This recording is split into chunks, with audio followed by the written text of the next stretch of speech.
हमारी इस दुनिया में तरह तरह के जानवर बसते हैं और वाइल्ड लाइफ में दिलचस्पी रखने वाले इन पर रिसर्च भी करते रहते हैं, लेकिन फिर भी कोई दिन ऐसा नहीं गुजरता कि जब कोई नई किस्म का जानवर न दरियाफ्त होता हो या किसी जानवर की नस्ल के मुतालिक कुछ ऐसी बात मालूम हो जाए जिसकी खबर पहले किसी को नहीं थी। तो वॉइस डेली के इस एपिसोड में आपके साथ जानवरों से मुतालिक कुछ ऐसी बातें शेयर करेंगे कि जिन्हें हम अपने बचपन से सच्चा समझते आए हैं, लेकिन हकीकत में ऐसा नहीं। लेकिन इससे पहले कि जानवरों से मंसूब आप ये मिथ्स यानी झूठी दास्तानें देखें, रेड बटन पर क्लिक करके और बेल आइकॉन को प्रेस करके वॉइस डेली के सब्सक्राइबर जरूर बनना, ताकि ऐसी इन्फॉर्मेटिव वीडियोस आपको फ्यूचर में भी मिलती रहें।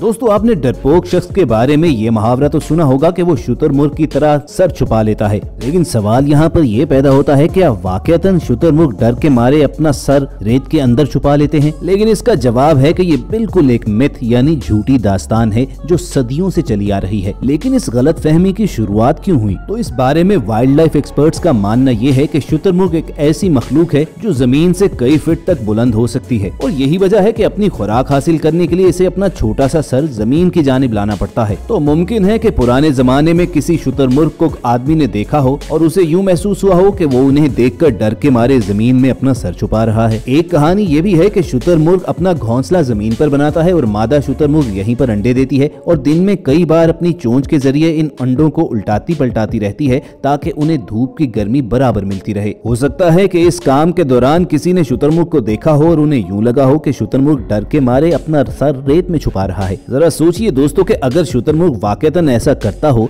तो वो रेत के नीचे सांस कैसे ले सकता है और जिंदा कैसे रहेगा। इसीलिए खतरे के वक्त डर के मारे शुतुरमुर्ग के सर रेत में छुपाने की दास्तान बिल्कुल झूठी है, बल्कि जब उसको खतरा महसूस होता है वो तो सर उठाकर भाग निकलता है।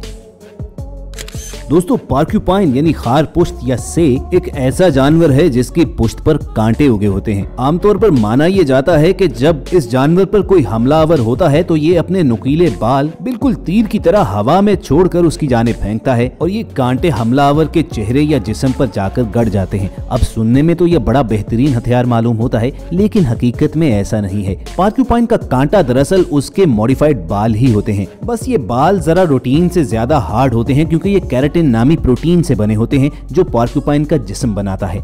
जब कभी सेक को डर या खतरा महसूस होता है तो इसके ये जिस्म के बाल बिल्कुल उसी तरह खड़े हो जाते हैं जैसे हमारे जिस्म पर रोंगटे, और इस दौरान जब कोई इस पर हमला करता है तो इसके सुई जैसे नुकीले बाल उसके मुंह या जिस्म पर चुभ जाते हैं। दोस्तों, है ना कुदरत का ये कारनामा कि इन बालों की वजह से ये शेर और चीते जैसे खूंखार दरिंदों से भी बचा रहता है। लेकिन वो एक झूठी दास्तान ही है कि ये अपने बाल बिल्कुल तीर की तरह छोड़ भी सकता है। और व्यूअर्स, सबसे बढ़कर सांप एक ऐसी मखलूक है कि जिसके बारे में हजार दास्तानें मशहूर हैं। मसलन ये कि इनकी एक किस्म 100 साल के बाद मर्द या औरत का रूप धार सकती है जिसे इच्छाधारी नागिन कहा जाता है। इसके अलावा कोई इसकी खिदमत करे तो उससे खुश होकर ये उसे नागमणि, जिसे कोबरा पर्ल या स्नेक स्टोन भी पुकारा जाता है, वो देता है। और सबसे बढ़कर ये कि अगर नाग के इर्द गिर्द नमक का दायरा खींच दिया जाए तो वो कभी उसको पार नहीं करता। इसी तरह की और भी बहुत से मिथ्स हैं, जिनमें से एक ये कि सांप बीन के सामने नाचते हैं। इस बारे में वाइल्ड लाइफ एक्सपर्ट्स तो कहते हैं कि सांप के कान नहीं होते और वो महज बीन की मूवमेंट देखकर ही मूव कर रहे होते हैं। किसी हद तक ये बात दुरुस्त भी है, लेकिन ऐसा बिल्कुल नहीं कि सांप के कान होते ही नहीं, बस उनकी सुनने की सलाहियत जरा कम होती है। जब कोई सपेरा अपना बीन बजा रहा होता है तो इधर उधर हिलाने की वजह से सांप भी उसे देखकर इधर उधर हिलता है, जिसे देखकर लोग ये समझते हैं कि शायद वो नाच रहा है। इसी तरह वो लोग जो जंगलों में कैंपिंग के शौकीन हैं, उनमें ये बात मशहूर है कि अगर कैंप के इर्द गिर्द नमक के गोल दायरे बिछा दिए जाएं तो सांप उस तरफ से नहीं गुजरता। लेकिन दोस्तों, ये भी एक मिथ के सिवा कुछ नहीं है, क्योंकि नमक का सांप की केंचली पर कोई असर नहीं होता।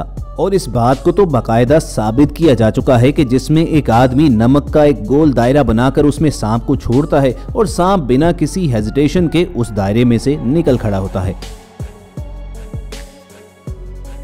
और दोस्तों, अक्सर लोग ये भी समझते हैं कि सांप दूध बहुत शौक से पीता है, लेकिन रिसर्च से ये बात भी बिल्कुल गलत साबित हो चुकी है। सपेरों को जब सांप को दूध पिलाना होता है तो वो उसे काफी देर तक भूखा प्यासा रखते हैं और फिर उसे बाकायदा दूध में डबो देते हैं। लेकिन वाइल्ड लाइफ एक्सपर्ट्स का मानना यह है कि दूध पीने से अक्सर सांप बीमार पड़ जाते हैं। और सांप के दूध पीने की तरह बिल्कुल भालू के बारे में भी यही मशहूर है कि उसे शहद बहुत पसंद होता है। और यकीनन आपने भालू को शहद खाते देखा भी होगा और उसे सच मानते भी होंगे, लेकिन हकीकत में ऐसा बिल्कुल भी नहीं है। भालू मक्खियों के छत्ते पर हमला जरूर करते हैं, लेकिन असल में शहद के लिए नहीं, बल्कि छत्ते में मौजूद मक्खियों के अंडों और लार्वों के लिए। भालू दूर ही से मक्खियों के छत्ते की खुशबू सूंघ लेते हैं और फिर चाहे वो छत्ता सैकड़ों फुट ऊंचे दरख्त पर मौजूद हो या जमीन पर बॉक्स में, उस लार्वे को खाने के लिए पूरे छत्ते को वो चीर फाड़ देते हैं। दरअसल ये ब्रूड यानी लार्वास प्रोटीन से भरपूर होते हैं और ये भालू को हाइबरनेशन के दौरान जिंदा रहने में मदद देते हैं। जब सख्त सर्दी के मौसम में भालू कई महीने तक कुछ खाए पिए बगैर गारों में पड़े रहते हैं। दोस्तों, जैकल हॉर्न या गीदड़ सिंगी भी एक ऐसा पुरसरार तिलिस्म है जिसके मुतालिक हिंदुस्तान और पाकिस्तान से ताल्लुक रखने वाला हर दूसरा शख्स जानता है और इसे हासिल करने की ख्वाहिश भी रखता है, क्योंकि इससे मंसूब भी एक दास्तान है कि जिसके पास गीदड़ सिंगी मौजूद हो उसका हर काम हो जाता है। यही वजह है कि मदारी अक्सर ये भारी दामों लोगों को बेचा करते हैं। लेकिन असल में गीदड़ सिंगी है क्या और वाकई इसके अंदर कुछ पुरसरार ताकतें होती हैं? दोस्तों, ये सरासर मिथ है। जैसा कि जैकल हॉर्न यानी नाम ही से जाहिर है कि ये गीदड़ के सर पर उगने वाला एक सींग है जो बड़े दाने की तरह उभर आता है और वक्त के साथ साथ बढ़ता जाता है। कुछ लोग इस सींग को उसकी जड़ समेत गीदड़ के सर से निकालकर बाकायदा हनूत कर लेते हैं और ये खुदा की कुदरत है कि गीदड़ के जिस्म से जुदा होने के बावजूद ये जिंदा रहती है और इसके बाल भी मुस्तकिल बढ़ते रहते हैं। लेकिन क्या इसको पास रखने से आपके कामों में आने वाली रुकावटें दूर हो जाती हैं? तो ये सरासर एक स्टूपिड स्टोरी है।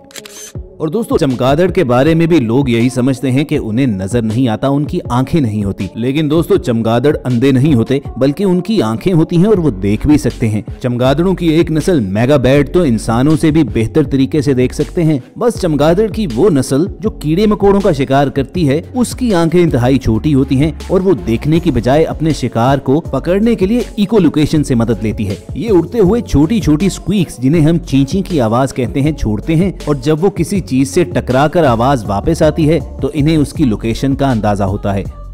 और इनकी इसी एबिलिटी की वजह से ज्यादातर लोग ये समझते हैं कि चमगादड़ अंधे होते हैं, लेकिन हकीकत में ऐसा बिल्कुल नहीं। और व्यूअर्स, शार्क एक ऐसी क्रिएचर है कि समंदर में जाने वाले अक्सर ये कहते हैं कि गलती से भी आपका खून समंदर में गिर ना पाए, क्योंकि शार्क कई किलोमीटर से इसे सूंघकर वहां शिकार करने के लिए आ सकती है। अब ये बात मुकम्मल तौर पर गलत भी नहीं और दुरुस्त भी नहीं। शार्क ब्लड ड्रॉप की स्मेल सूंघ तो सकती है, लेकिन एक छोटे से एरिया के अंदर रहते हुए।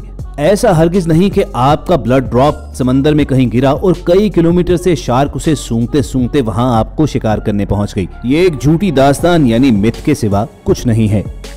तो दोस्तों, ये थी जानवरों से रिलेटेड कुछ ऐसी कहानियां जिनका हकीकत से दूर दूर का ताल्लुक नहीं है। पूरी उम्मीद है कि वॉइस डेली की ये वीडियो आपको खासी इन्फॉर्मेटिव लगी होगी, और अगर ऐसा है तो इस वीडियो को लाइक करके फेसबुक और व्हाट्सएप के जरिए दूसरे लोगों के साथ शेयर कीजिए। और ऐसे ही इन्फॉर्मेटिव वीडियोस फ्यूचर में हासिल करने के लिए रेड बटन पर क्लिक करके और बेल आइकॉन को प्रेस करके वॉइस डेली के सब्सक्राइबर्स बन जाइए। जल्द आपसे मुलाकात होगी। सुनते रहिए वॉइस डेली।